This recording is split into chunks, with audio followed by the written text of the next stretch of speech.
D'accueillir Catherine Ney en studio. Bonjour Catherine. Bonjour Dimitri, bonjour à tous. Avant le cinéma, la politique, quoique ça se ressemble un petit peu, le salon de l'agriculture ouvre ses portes demain, samedi. Emmanuel Macron s'y rendra dès l'ouverture et Hélène Lisée a annoncé qu'il y restera longtemps. Très longtemps probablement. Évidemment, là, on songe tout de suite à Jacques Chirac. Mais oui, parce que pendant plus de 50 ans, il n'aura raté qu'une seule fois la visite. C'était en 79, suite à un accident de voiture, il était immobilisé. Ministre de l'Agriculture, de 72 à 74, il fut le chouchou du monde agricole. C'est qu'il se battait comme un lion pour défendre à Bruxelles la politique agricole commune. Ensuite, quelle que soit sa fonction, ministre, maire de Paris, Premier ministre, président, et même après, il était là, c'était sa récréation. Il caressait avec volupté, veaux, vaches, cochons, couvées.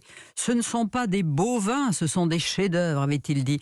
Il ne faisait pas de grands discours, il arpentait les allées juste pour mesurer sa popularité. Et il goûtait à tout, fromage, charcuterie, viande, bière, sans arrêt pendant 12 heures. On se disait, mais comment peut-il dormir après avoir ingurgité tant de choses? Il avait un estomac en zinc, un cas unique. Mais alors, autre exception, et celle-là dans l'autre sens, François Mitterrand, lui, n'est venu qu'une fois.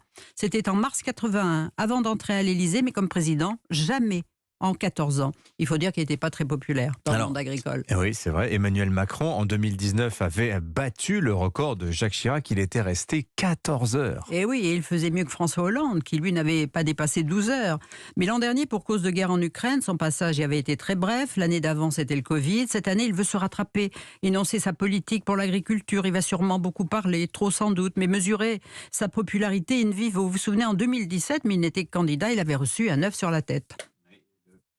Le salon de l'agriculture, c'est aussi une fête chatoyante, un décor qui masque peut-être une réalité un peu moins lumineuse aussi. Oui, le salon de l'agriculture, c'est la fête des 5 sens. On vient voir les animaux, on vient les toucher, écouter leur bruit. C'est un fond très sonore. On vient humer les odeurs fortes d'étables et de poulaillers. On vient goûter aussi les produits du terroir, les meilleurs du monde, bien sûr. L'agriculture est toujours une richesse pour notre pays. 70 milliards d'exportations, mais 63 milliards d'importations de denrées alimentaires. Voilà la réalité. Plus de 23% de viande rouge importée l'année dernière. Le nombre de vaches a diminué de 500 000 têtes depuis 2021. C'est que les jeunes ne veulent plus faire ce métier. Et puis il y a la sécheresse qui pose le problème de la nourriture des bêtes. Mais c'est aussi un poulet sur 2 qui est importé, 56% de la viande ovine, 28% des légumes, 71% des fruits. On voit que la stratégie de la montée en gamme qui était la nôtre n'est plus adaptée en période d'inflation et de baisse du pouvoir d'achat. Le consommateur choisit le marché cœur de gamme qui est moins cher et qui favorise alors les importations d'Espagne et du Maroc parce que le marché bio est en forte baisse. Oui, l'Espagne qui connaît en plus une très forte sécheresse cette année, ça pèse actuellement sur les productions. Et il faut ajouter, Catherine, que l'Europe vient d'interdire les fameux néonicotinoïdes.